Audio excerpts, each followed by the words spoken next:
क्या आपने कभी किसी से इतना प्यार किया है कि वो डर में बदल जाए? जब प्यार की जगह किसी अनदेखी ताकत ने ले ली हो, तब क्या आप अपने रिश्ते को बचा सकते हैं? यह है कहानी एक शादी की, जहां दूल्हा इंसान है लेकिन दुल्हन बनी है शैतान की। फिल्म का नाम है द डेविल्स ब्राइड। कहानी शुरू होती है ईचा से, जो हमें अपनी रहस्यमयी आपबीती सुनाती है। हर रात उसे एक ही डर सताता है, एक सपना जिसमें वो खुद को एक अजनबी मगर बेहद आकर्षक आदमी के साथ एक सुनसान हवेली में देखती है। वो हर रात उसके करीब आता है और हर बार ईचा की सांसें थम जाती है। आज की रात भी ईचा अपनी हथेली पर नजर गड़ाए बैठी थी, लेकिन फर्क बस इतना था कि ये सपना नहीं, हकीकत थी। ईचा के इर्द गिर्द कोई अदृश्य ताकत थी, एक डेमोनिक उपस्थिति जो उसकी जिंदगी में घुल चुकी थी। रात के सन्नाटे में उसके पति की घर वापसी होती है। ईचा थोड़ी राहत महसूस करती है, लेकिन गुस्से से भी भरी होती है, क्योंकि उसका पति अब रोज देर से घर लौटता है। ईचा उससे कहती है कि चीजें अपनी जगह पर रखे, लेकिन जैसे ही वो रखता है, एक अनदेखा हाथ उन्हें जोर से उछाल देता है। क्या ये कोई छेड़खानी है? नहीं, ये है किसी आत्मा का गुस्सा। धीरे धीरे ये छोटी छोटी बातें एक बड़ी लड़ाई में बदल जाती है। बहस बढ़ती है और ईचा का पति बिना खाना खाए घर से निकल जाता है। अगले दिन ईचा अपनी दोस्त को सब कुछ बताती है। उसे लगता है कि उसका पति अब पहले जैसा नहीं रहा, लेकिन उसकी दोस्त उसे ये आईना दिखाती है कि शायद ईचा भी पहले जैसी नहीं रही। न प्यार, न मिठास, न वो लगाव। दोस्त सलाह देती है, अगर तुम चाहती हो कि तुम्हारा पति तुम्हें पहले जैसा प्यार दे, तो तुम्हें भी पहले जैसी बनना पड़ेगा। उधर ईचा का पति एरियल भी अपने सीनियर से कहता है कि ईचा उससे खुश नहीं रहती। जवाब साफ है, जाओ उससे खुलकर बात करो। पर क्या सच में बातचीत से सब ठीक हो सकता है, जब एक डेविल खुद इस रिश्ते के बीच आ खड़ा हुआ हो? जैसे ही रात को वो घर लौटता है, ईचा एक नई चमक के साथ सच संवर कर उसका इंतजार कर रही होती है। उसकी आंखों में उम्मीद और होठों पर प्यारी मुस्कान थी। वो उससे स्नेहपूर्वक बात करती है और ये शाम उनके रिश्ते के लिए एक मीठी शुरुआत बन जाती है। ईचा चाहती थी कि वो उसे पहले जैसा प्यार करे, और वो करता भी है। सब कुछ एक सपने जैसा लग रहा था, मगर तभी कहानी एक रहस्यमयी मोड़ लेती है। जब दोनों सो जाते हैं, ईचा फिर उसी रहस्यमय सपने में खो जाती है, उस हैंडसम मगर अजीब व्यक्ति के साथ। लेकिन इस बार उसका चेहरा क्रोध से भरा था। वो गूंजती आवाज में कहता है, तुम मेरी सीमा से बाहर नहीं जा सकती। इस डरावनी धमकी के साथ ही ईचा की नींद घबराकर खुल जाती है। सपने में उस व्यक्ति ने उसके पेट पर एक रहस्यमयी फूल रखा था, और जब वो नींद से उठती है तो चौंक जाती है। वही फूल असल में उसके पास रखा हुआ था, लेकिन उसका पति वहां नहीं था। वो नीचे जाती है तो देखती है उसने नाश्ता तैयार किया है। दोनों एक दूसरे से अपने अतीत की गलतियों के लिए माफी मांगते हैं और एक नई जिंदगी की शुरुआत का निर्णय लेते हैं। शाम को जब ईचा स्टोर रूम में जाती है, उसकी नजर एक बार फिर उसी फूल पर पड़ती है, वही जो उसने सपने में देखा था। जब वो उसे उठाने जाती है, अचानक कोई और हाथ उस फूल को उससे पहले उठा लेता है। घबराकर वो पीछे मुड़ती है और सामने वही आधा छिपा हुआ चेहरा, वही रहस्यमयी हैंडसम शख्स खड़ा होता है। वो अब उसकी ओर तेजी से बढ़ रहा था। ईचा डर से कांप उठती है। जब वो शीशे में उसका प्रतिबिंब देखती है तो चीख उठती है। उसमें एक डरावना दैत्य, एक शैतान नजर आ रहा था। उस भयावह दृश्य को देख वो उल्टी कर देती है और बाथरूम की ओर भागती है। उसके पीछे पीछे उसकी दोस्त भी आ जाती है। ईचा बिना कुछ कहे वहां से चली जाती है, लेकिन जब उसकी दोस्त उस उल्टी को देखती है तो उसका चेहरा सन्न रह जाता है। उसमें खून और अजीब से रेंगते कीड़े थे। शाम ढलते ही ईचा अपनी बहन से मिलती है। बातचीत के दौरान पता चलता है कि ईचा को बच्चों से बेहद लगाव है। हालांकि उसकी सेहत बिल्कुल ठीक है, फिर भी किस्मत ने अब तक उसे मातृत्व का सुख नहीं दिया। डॉक्टरों ने उसे कुछ दवाइयां दी हैं, जिनकी जरूरत अब भी है। वो एरियल से कहती है कि वो दवाइयां ला दे। एरियल को जैसे ही ईचा का मैसेज मिलता है, वो उसी पुरानी और सुनसान इमारत की ओर जाता है। वहां उसे अचानक ईचा दिखाई देती है। हैरानी से एरियल उसे पुकारता है, लेकिन ईचा उसे देखकर भागने लगती है। एरियल उसके पीछे दौड़ता है और तभी कुछ ऐसा देखता है जिसे देखकर किसी की भी रूह कांप जाए। ईचा का शरीर अचानक अजीब तरीके से बदलने लगता है। उसका पेट फूल जाता है, जैसे पल भर में वो गर्भवती हो गई हो। फिर चीखती हुई वो एक भयानक बच्चे को जन्म देती है। वो बच्चा इंसान नहीं, किसी दैवीय शक्ति का राक्षसी अंश लगता है। उसकी आंखें जलती हैं और वो एरियल की ओर बढ़ने लगता है। इस सब के बीच ईचा एक विचित्र भयावह मुस्कान के साथ खड़ी रहती है। एरियल उस बच्चे से बचने के लिए भागता है और रास्ते में अपने सीनियर से टकरा जाता है। घबराया हुआ वो सीनियर को सब कुछ बताता है। ईचा का अजीब बर्ताव, बच्चा, डर। बट जब वो खुद पीछे मुड़कर देखता है, वहां कोई नहीं होता। एरियल अब छुट्टी लेकर घर लौटता है, जहां ईचा बिल्कुल सामान्य बर्ताव कर रही होती है, जैसे कुछ हुआ ही ना हो। मगर एरियल का व्यवहार अब बदल चुका है। वो ईचा से दूरी बना रहा है और ये बात ईचा भी महसूस कर रही है। वो उससे कहता है, कल सुबह हेल्थ केयर वाली लेडी को बुला लेना। और इतना कहकर वो सोने चला जाता है, लेकिन नींद उसकी आंखों से कोसों दूर थी। रात भर उसे वो डरावने मंजर बार बार दिखाई देते हैं। भयानक दृश्य, चीखें, वो शैतानी बच्चा। हर बार जब वो आंखें बंद करता है, डर और गहरा होता जाता है। सुबह होते ही वो महिला आ जाती है, जिसे एरियल ने खासतौर पर बुलाया था। आते ही वो ईचा की मालिश करने लगती है। मालिश करते करते वो चुपके से एरियल को एक चौंकाने वाला राज बताती है। ईचा 3 महीने की गर्भवती है। ये सुनकर ईचा की खुशी का ठिकाना नहीं रहता, मानो उसे जिंदगी की सबसे बड़ी खुशी मिल गई हो। लेकिन वही एरियल का चेहरा जैसे सन्नाटे में डूब गया हो। उसका दिल किसी अनजाने डर से कांप उठा। 3 महीने की प्रेगनेंसी, ये कैसे हो सकता है? बीते 6 महीनों से तो एरियल और ईचा के बीच कोई नजदीकी नहीं हुई थी। ये सोचकर उसका मन और भी उलझनों से भर गया। उलझन में फंसा एरियल सारी बातें अपने सीनियर को बताता है। सीनियर उसे सलाह देता है कि उसे सीधे ईचा से इस बारे में बात करनी चाहिए। लेकिन ईचा तो मानो 7वें आसमान पर थी। अपने गर्भवती होने की खबर वो न सिर्फ एरियल को, बल्कि अपने सारे सहकर्मियों को भी बड़ी खुशी से बताती फिर रही थी, जैसे कोई अनमोल खजाना पा लिया हो। लेकिन वही दूसरी तरफ उसकी सबसे करीबी दोस्त की आंखों में चिंता साफ झलक रही थी। उसने पिछली रात ईचा की उल्टी में कीड़े और खून देखा था, जो किसी भी तरह से सामान्य नहीं था। वो परेशान थी कि कहीं कुछ डरावना न हो। लेकिन ईचा इतनी उत्साहित थी कि उसने दोस्त की बातों को एक कान से सुना और दूसरे से निकाल दिया। उधर एरियल जब पार्किंग में पहुंचा तो उसे एक कार से किसी बच्चे के रोने की आवाज सुनाई दी। शक होने पर उसने टॉर्च लेकर कार के अंदर झांका और जो उसने देखा उससे उसकी रूह कांप उठी। कार के अंदर एक शैतानी बच्चा बैठा था, जिसकी आंखों में अजीब सी चमक थी। डर के मारे एरियल वहां से उल्टे पांव भाग खड़ा हुआ। जैसे ही वो भागता है, पीछे एक और झकझोर देने वाला दृश्य दिखाई देता है।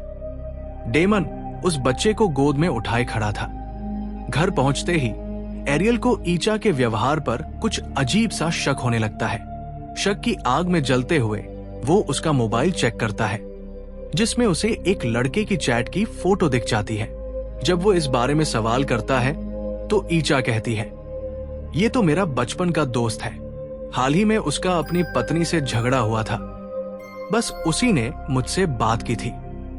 मेरे और उसके बीच कुछ भी ऐसा नहीं है। अब ईचा को एहसास होता है कि असल में एरियल का शक किस चीज पर है। गुस्से में तपती हुई ईचा कहती है, ठीक है, कल हम लैब चलेंगे, और मैं टेस्ट करवाकर साबित कर दूंगी कि ये बच्चा सिर्फ तुम्हारा है। अगले दिन दोनों अस्पताल पहुंचते हैं। डॉक्टर ईचा की पूरी जांच करती है और एक चौंकाने वाला सच सामने आता है। ईचा तो प्रेग्नेंट ही नहीं। एरियल और ईचा दोनों हक्के बक्के रह जाते हैं। डॉक्टर समझाती है, कभी कभी जब कोई महिला मां बनने की तीव्र चाह रखती है तो उसका दिमाग और शरीर ऐसे संकेत देने लगते हैं जैसे वो गर्भवती हो। इसे फॉल्स प्रेगनेंसी कहते हैं। हेल्थ वर्कर ने भी बस शरीर की बनावट देखकर अनुमान लगा लिया था। ये सब सुनकर ईचा मानसिक रूप से टूट जाती है। एरियल को भी बहुत पछतावा होता है कि उसने बिना वजह उस पर शक किया। निराश और उदास ईचा अपनी सबसे करीबी दोस्त के पास जाती है और सब कुछ बता देती है। दोस्त भी ये सब सुनकर हैरान रह जाती है और कहती है, तुम्हारे साथ कुछ गड़बड़ चल रही है। बहुत गहराई से वो ईचा को जैनी साहब के पास ले जाती है। जैसे ही जैनी साहब ईचा को देखते हैं, उनका चेहरा गंभीर हो उठता है। उनकी दृष्टि को एक साया दिखाई देता है, एक अंधेरा, एक जिन्न जो ईचा के पीछे मंडरा रहा था। वो समझ जाते हैं कि ये मामला आम नहीं है। फिर वो ईचा और उसकी दोस्त को अंदर बुलाकर उन खतरनाक जिन्नों के बारे में बताने लगते हैं, जिनका काम ही लोगों की वैवाहिक जिंदगी को तबाह करना होता है। जैनी साहब ईचा से सवाल करते हैं, क्या तुम्हें अजीब अजीब ख्वाब या कोई भ्रम होता है? ईचा जब अपने डरावने सपनों का जिक्र करती है तो जैनी साहब बताते हैं, तुम पर एक जिन का साया है जो सुखी घरों को तोड़ देता है। ईचा घबराते हुए अपनी झूठी प्रेगनेंसी की बात भी बताती है। जैनी साहब गंभीरता से कहते हैं, बिल्कुल, ये तुम्हारे शरीर की नहीं, तुम्हारी आत्मा की परीक्षा है। तुम प्रेग्नेंट कभी थी ही नहीं। अब सच्चाई की परतें खुलने लगी थी। ईचा टूट चुकी थी। उसकी दोस्त वहीं उसके पास बैठी रही जब तक वो गहरी नींद में न चली जाए। उस भयावह रात जब वो अपने घर की ओर लौट रही थी, तभी उसकी नजर सड़क पर पड़े एक बिल्ली के बच्चे पर पड़ी। उसने दया दिखाते हुए उसे उठाकर किनारे सुरक्षित रख दिया ताकि वो किसी वाहन के नीचे न आ जाए। लेकिन तभी उसे अपने चारों ओर कुछ अजीब सा एहसास हुआ, जैसे कोई अदृश्य ताकत उसे देख रही हो। वो घबराकर पलटी तो सामने वही जिन खड़ा था जिससे बचाने के लिए उसने पहले ईचा को जैनी साहब के पास छोड़ा था। जिन अब और भी ज्यादा उग्र था। उसकी आंखों में आग जल रही थी। गुस्से से बेकाबू होकर उसने ईचा की सबसे करीबी दोस्त पर हमला कर दिया और पल भर में उसकी जान ले ली। ईचा ने ये मंजर अपने एक डरावने सपने में पहले ही देख लिया था। वो घबराकर नींद से जागी और तभी उसे घर के बाहर कुछ अजीब सी आवाजें सुनाई दी। डरते हुए जब वो बाहर गई तो देखा कि उसकी दोस्त ठीक वैसे ही मरी हुई पड़ी थी जैसे उसने अपने सपने में देखा था। ये दृश्य देखकर ईचा भीतर से पूरी तरह टूट गई। वो खुद को इस मौत का जिम्मेदार मानने लगी। जब एरियल घर आया तो उसने ईचा को रोते बिलखते हुए पाया। ईचा ने उसे पूरी कहानी बताई और एरियल भी दुख से सन्न रह गया। पर इसी दौरान अचानक ईचा का पेट कुछ इस तरह फूल गया मानो वो गर्भवती हो गई हो। ये देखकर दोनों चौंक उठे। अगली सुबह ईचा ने एरियल को अपने उन रहस्यमयी ख्वाबों के बारे में बताया जो उसे हर रात सताते थे। वही ख्वाब जिनके बारे में जैनी साहब ने चेतावनी दी थी कि ये जिन की ही रचना है। अब एरियल ने तय किया कि ईचा को फिर से जैनी साहब के पास ले जाना ही ठीक रहेगा। जैनी साहब ने दोनों की हालत देखी और मदद के लिए तुरंत राजी हो गए। ईचा का शुद्धिकरण अनुष्ठान शुरू हुआ, एक प्रक्रिया जिससे उसे उस शैतानी आत्मा से छुटकारा मिल सकता था। लेकिन ये जिन कोई मामूली आत्मा नहीं था। अनुष्ठान के बीच वो ईचा के शरीर में प्रवेश कर गया और अपनी डरावनी आवाज में बोला, ईचा मेरी दुल्हन है। एक अन्य आयाम, एक और दुनिया में उसने मुझसे विवाह किया था। तुम मुझे उससे अलग नहीं कर सकते। इसके बाद वो जिन ईचा के शरीर से बाहर निकल गया, लेकिन ईचा को असहनीय पीड़ा दे गया।